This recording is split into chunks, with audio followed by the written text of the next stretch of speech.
એક ધર્માત્મા બ્રાહ્મણ પણ કુસંગ લાગ્યો, મા બાપને મારી નાખ્યા, પત્નીને મારી નાખી, વેશ્યાને લાવ્યો. ન ખાવાનું ખાવા લાગ્યો, ન પીવાનું પીવા લાગ્યો. દ્વારકા સંતનો જમાત જાતી હતી. વચમાં ગામ આવ્યું, ભૂખ લાગીશ.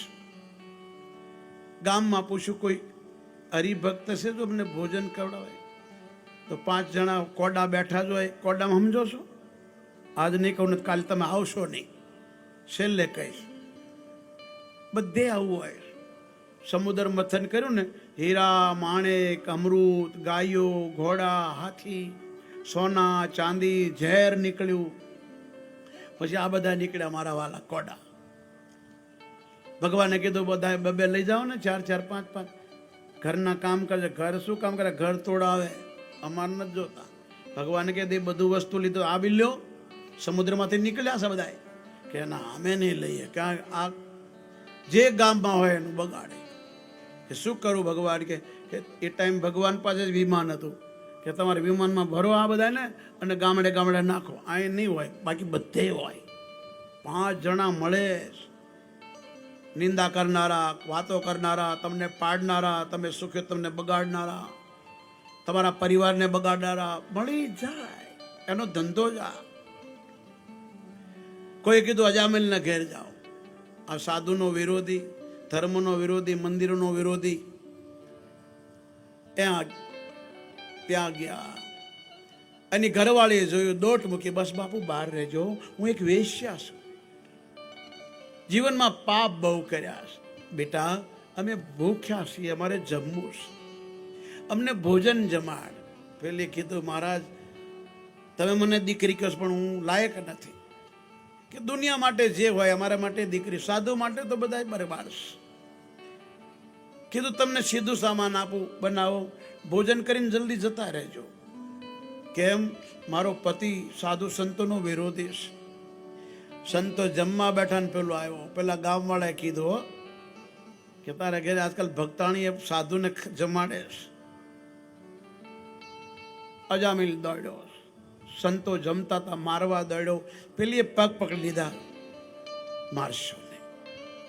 આ બધા જતા રહે ને તો મને મારજો, એને મારો નહીં.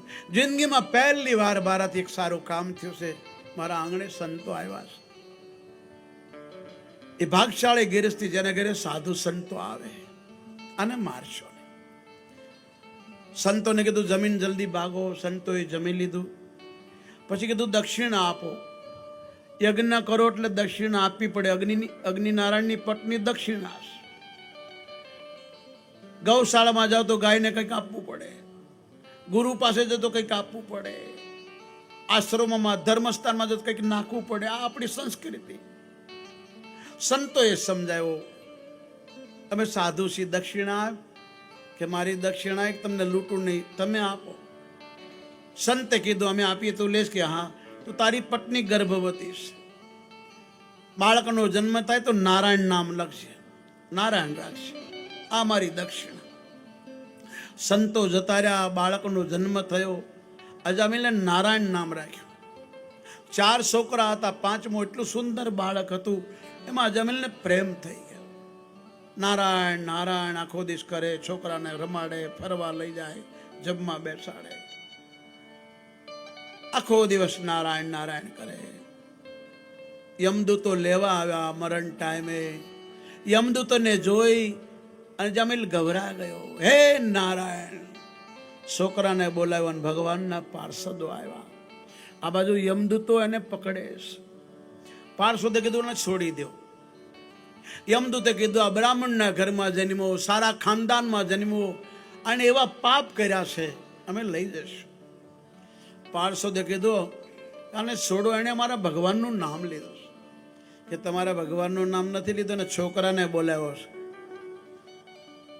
પાર્ષદોએ કીધું ભલે છોકરાને બોલ્યા પણ આનું નામ નારાયણ છે, અમારા પ્રભુનું નામ છે. તમારા છોકરાનું નામ નારાયણ, રામ, કૃષ્ણ છે ને, અને મોત ટાઈમે તમારા છોકરાને યાદ કરશો ને તો એ તમારો બેડો પાર થશે.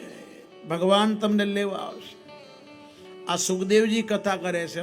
આ સુખદેવજી બોલ્યા છે, હે રાજા, એક અજામિલે નારાયણના નામે છોકરાને બોલાવ્યો તો ભગવાનના ધામમાં ગયો. તો કેટલો ભાગશાળી છે. તારા પૂર્વજના લીધે તને કથા સાંભળવા મળીશ.